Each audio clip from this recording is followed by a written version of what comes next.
Subscribe now and press the bell icon. Never miss an update.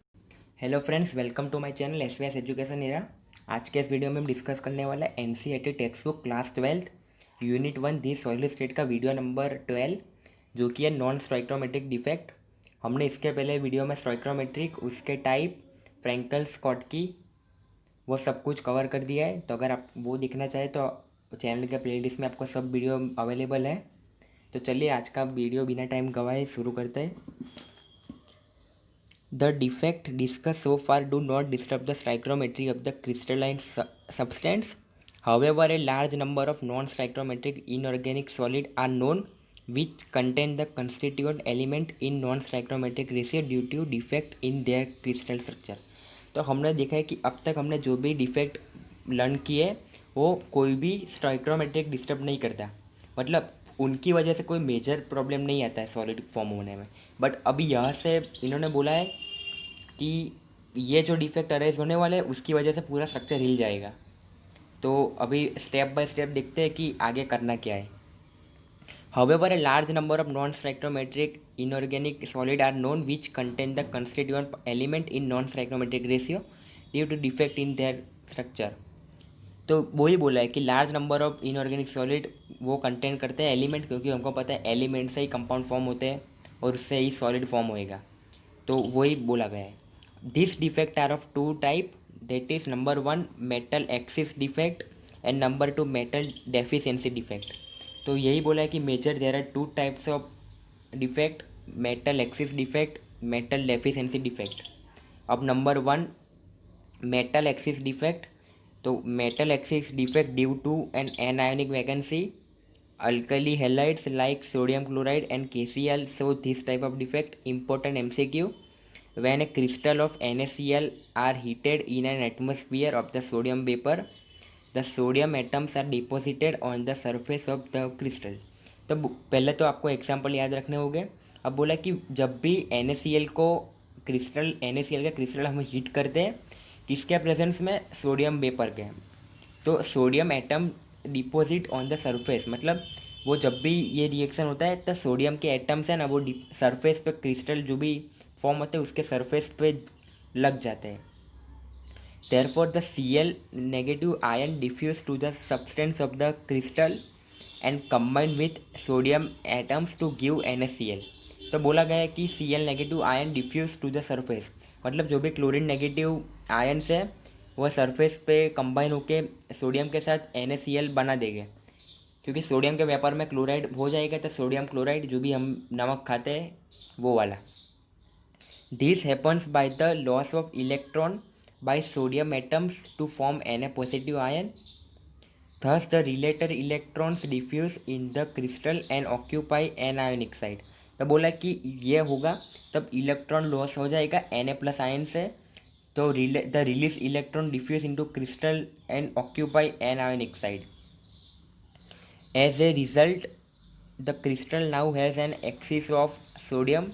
The anionic sites occupied by unpaired electron are called F center, from the German word Farbenzine to color center. तो बोला है कि जो भी the anionic side occupied है unpaired electron उनको हम F centre बोलेंगे। ये आपका इंपॉर्टेंट VSQ है और ये गुजरात बोर्ड में 2013 के मार्च के पेपर में ये आ चुका है, तो उसका ध्यान रखना। मैं आपको सजेस्ट करूँगा कि मैं जो भी बोलता हूँ वो आप लिख के रखना, तो आपको जब भी रिवीजन करो तो आपको ये नोट्स अच्छी तैयार हो जाए। वैसे तो मेरी नोट्स अपलोडेड ही है, पर आपको खुद बना के पढ़ना तब वो भी कर सकते हैं, वही एक अच्छा तरीका होगा, वरना मेरी नोट्स तो है ही। They impart yellow colour to the sodium to the colour of crystal of NaCl। तो एप सेंटर क्या करता है कि येलो कलर फॉर्म करते हैं क्रिस्टल ऑफ NaCl में।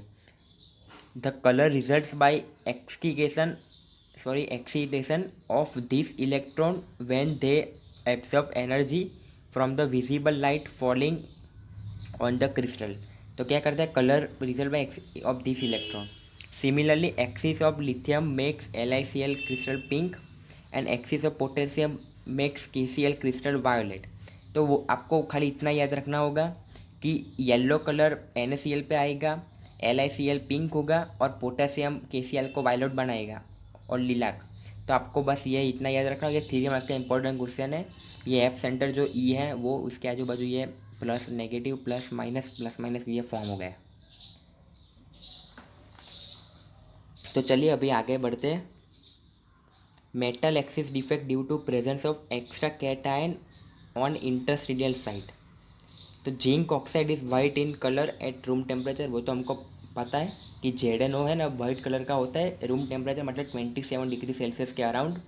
अब on heating it loses oxygen and turns yellow. तो अब बोलता है कि अब हम इसको जब भी गर्म करेंगे या हीट करेंगे वो उसमें से ऑक्सीजन लूज़ हो जाएगा और येलो टर्न्स हो जाएगा। तो ZnO heating gives out Zn2 plus half O2 plus 2 electron negative. Now there is excess of zinc in the crystal and its formula become Zn1 plus XO। ये important है कि axis amount of zinc crystal में आ जाएगा और उसका formula वो बन जाएगा Zn1 प्लस XO। तो Zn2 plus ion move to interstitial site and the electron to the neighbouring interstitial site. तो यह तक हो गया।